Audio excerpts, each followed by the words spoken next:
ऐसे बहुत सारे स्टूडेंट हैं जो इस बार नीट के थ्रू एडमिशन लेना चाहते हैं किसी भी मेडिकल कोर्स में। तो उनको क्या है कि उनका फाइनेंशियल इशू के कारण वो एडमिशन लेने में सक्षम नहीं है। तो ऐसे केस में बहुत सारे स्टूडेंट जो है एजुकेशन लोन भी लेना चाहते हैं, बट उनको ये प्रोसेस ही नहीं पता है कि कैसे एजुकेशन लोन अप्लाई किया जाए, कैसे प्रोसेस किया जाए। आज के इस वीडियो में हम डिटेल में चर्चा करेंगे कि एजुकेशन लोन के लिए सबसे पहले आपको कहाँ जाना पड़ेगा, कौन से डॉक्यूमेंट चाहिए और कहाँ पर अप्लाई करना पड़ेगा, कॉलेज से कौन से डॉक्यूमेंट्स लेने हैं, कॉलेज में अप्लाई करने के लिए क्या करना पड़ेगा।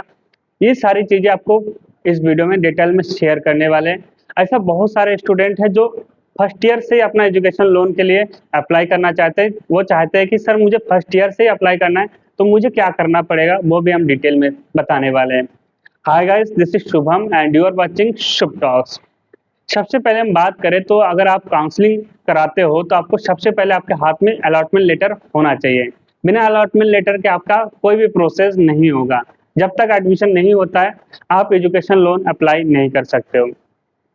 आप कॉलेज में रिपोर्टिंग करोगे, कॉलेज से आप बोनाफाइड लेटर बनाओगे, बोनाफाइड लेटर जाके आपका बैंक में, जो भी बैंक आप अप्लाई करो उस बैंक में जाके सबमिट करने होंगे और सारे डॉक्यूमेंट्स वो बैंक वाले आपसे मांगेंगे। जो जो डॉक्यूमेंट्स आपसे मांगा जाएगा वो आपको सबमिट करने होंगे और वो 15 से 20 दिन के अंदर या फिर 1 महीने बाद आपको अप्लाई आपका जो एजुकेशन लोन है वो सैंक्शन कर दिया जाएगा। जो बैंक होंगे वो डायरेक्टली आपके कॉलेज में फीस ट्रांसफर कर देगा, चाहे तो वो चेक के थ्रू कर दे या फिर वो डायरेक्ट ट्रांसफर करा दें। ये जो प्रोसेस है मैंने नॉर्मली बताया, इसके बीच में बहुत सारे जो कागजात है वो प्रोसेस है वो करना होता है। वो कौन से प्रोसेस है मैं आपको धीरे धीरे समझाता हूँ।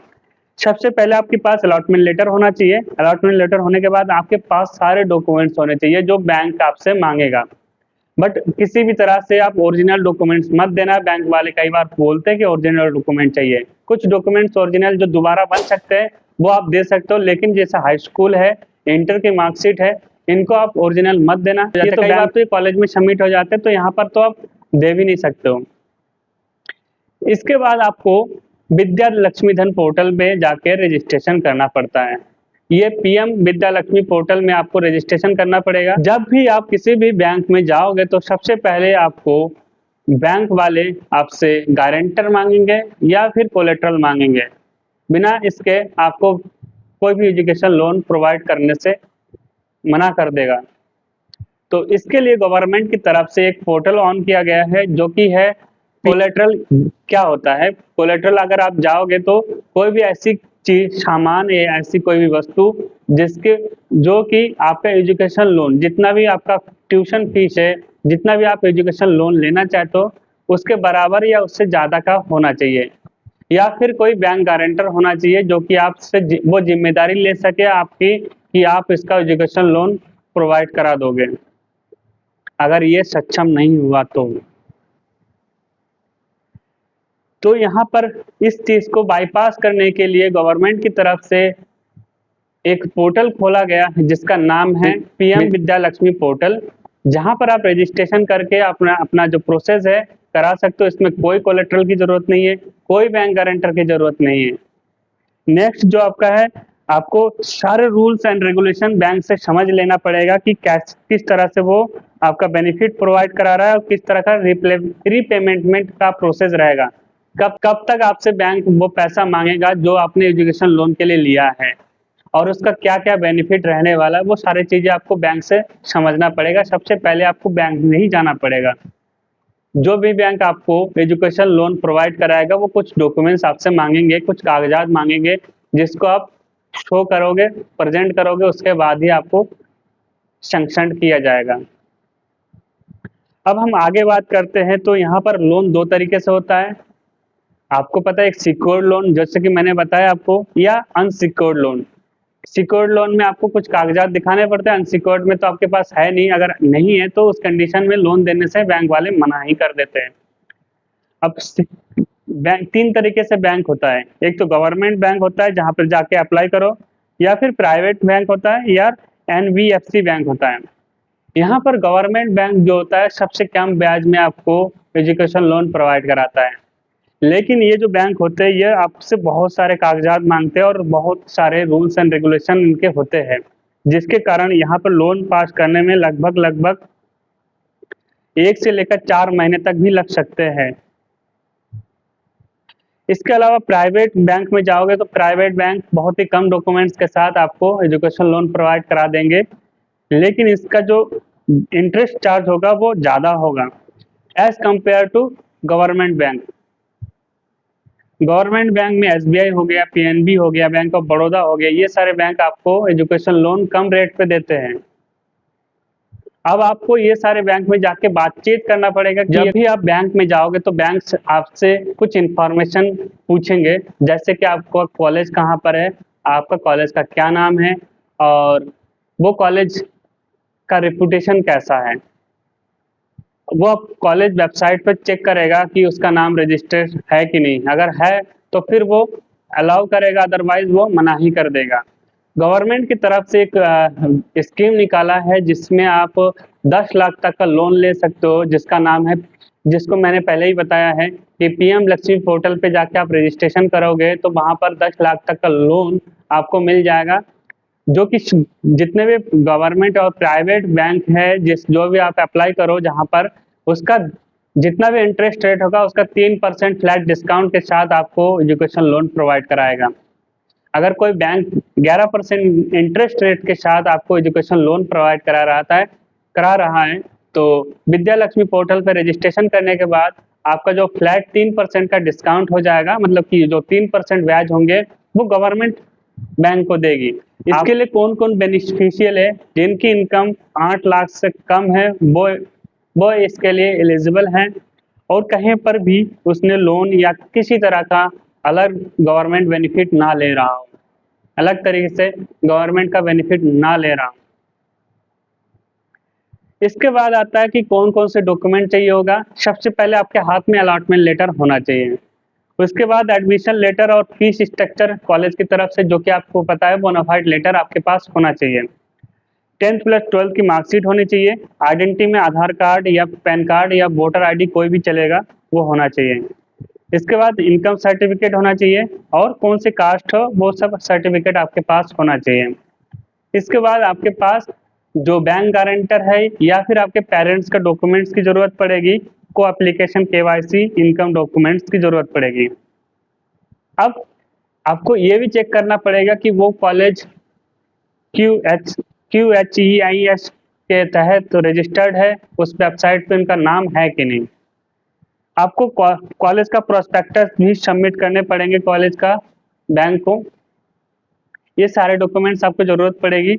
इसके अलावा आप सबसे पहले विद्या लक्ष्मी पोर्टल पे रजिस्टर करोगे, उसके बाद आप कॉलेज से बोनाफाइड लेटर बनाओगे, बोनाफाइड लेटर लोगे और उसके बाद जितने भी डॉक्यूमेंट्स हो गए वो सारे डॉक्यूमेंट्स लेकर आपको बैंक में सबमिट कर देने हैं। जैसे आपको बैंक से लोन मिल गया तो आपको तक आपकी एजुकेशन की पढ़ाई चलेगी, तब तक कोई भी आपका बैंक वाले रीपेमेंट के लिए नहीं बोलेंगे।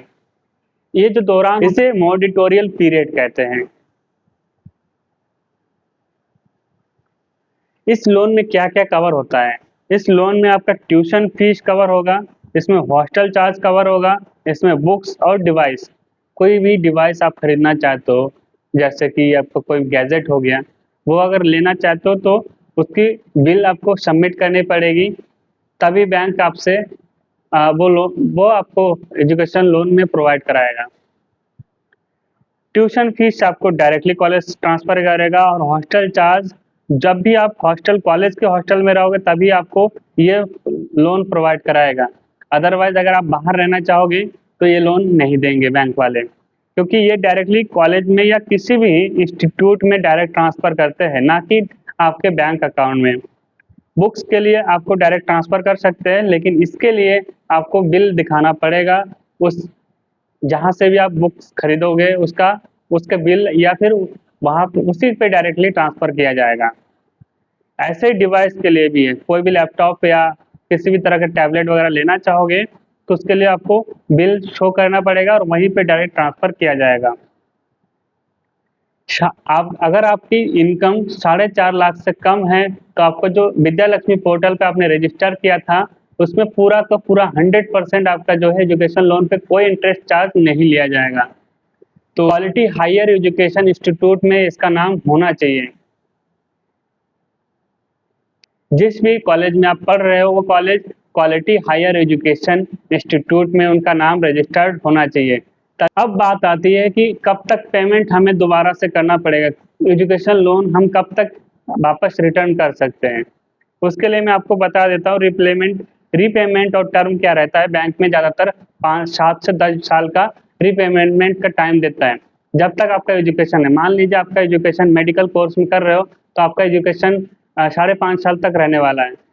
इसके बाद 1 साल का और टाइम देगा बैंक, आपसे बिल्कुल भी रीपेमेंट के लिए कोई भी चार्ज नहीं करेगा, ना ही आपके घर पे आके बोलेगा कि आप पेमेंट करो या नोटिस डालेगा। लेकिन जैसे ही आपका 6.5 साल कंप्लीट हो गए उसके बाद आपको नोटिस भेजा जाएगा बैंक की तरफ से, और नेक्स्ट 7 to 10 ईयर तक आपको इसका इंस्टॉलमेंट में पे करना होगा। चाहे तो 1 टाइम में कर सकते हो, लेकिन आप इंस्टॉलमेंट में कर सकते हो विद इंटरेस्ट। और ये बैंक से आप पता कर लेना कि वो आगे चल के ऐसा तो नहीं है इंटरेस्ट चार्ज बढ़ा दें। इसीलिए फाइनली पहले डिसीजन लेकर ही एजुकेशन लोन ले, वरना बहुत सारे ऐसे बैंक होते हैं पहले एजुकेशन लोन 11% इंटरेस्ट चार्ज होता है, बाद में वो 17-18 तक ही पहुंचा देते हैं। तो ऐसे बहुत सारे बैंक से पहले बातचीत कर ले जिससे कि आपको आगे चल के कभी दिक्कतें ना आए। और ये जो आपका रीपेमेंट का टाइम होता है ये अप टू 15 साल तक रहता है। अब बात आती है कि कौन से बच्चे हैं जो एजुकेशन लोन फर्स्ट ईयर से ले सकते हैं। देखिए मैं आपको इम्पॉर्टेंट बात बता दूं, जब भी आप एजुकेशन लोन अप्लाई करोगे तो कॉलेज में पहले तो आपका एडमिशन होना चाहिए।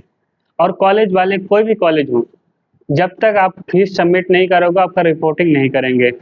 और रिपोर्टिंग तभी करेंगे जब आप फीस सबमिट करोगे।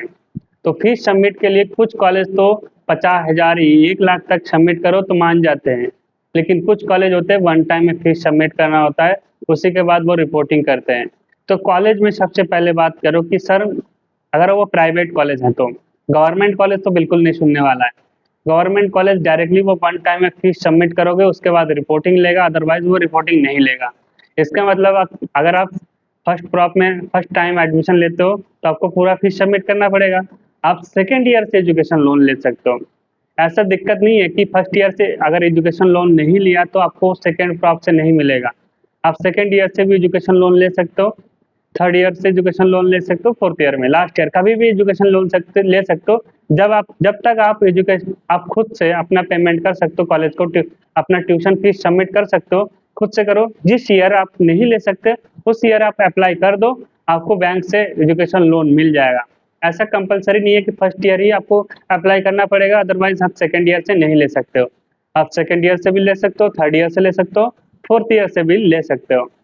बस ये ध्यान रखना है कि आप जब भी ले रहे हो आपके पास सारे डॉक्यूमेंट्स होने चाहिए, जैसे कि अलॉटमेंट लेटर। कई बार अलॉटमेंट लेटर ही भूल जाते हैं बच्चे, खो देते हैं सेकेंड थर्ड क्रॉप से, वो भूल जाते हैं या फिर वो डिलीट कर देते हैं। इसी कारण उनका अलॉटमेंट लेटर ना होने के कारण कई बार वो अप्लाई नहीं कर पाते हैं। तो दूसरी बात कि आपको पहले कॉलेज में भी बात करना पड़ेगा। बहुत सारे कॉलेज होते हैं कि 50,000 1 लाख तक भी जमा कर दो तो वो अप्लाई कर देते हैं, एडमिशन तो ले लेते हैं।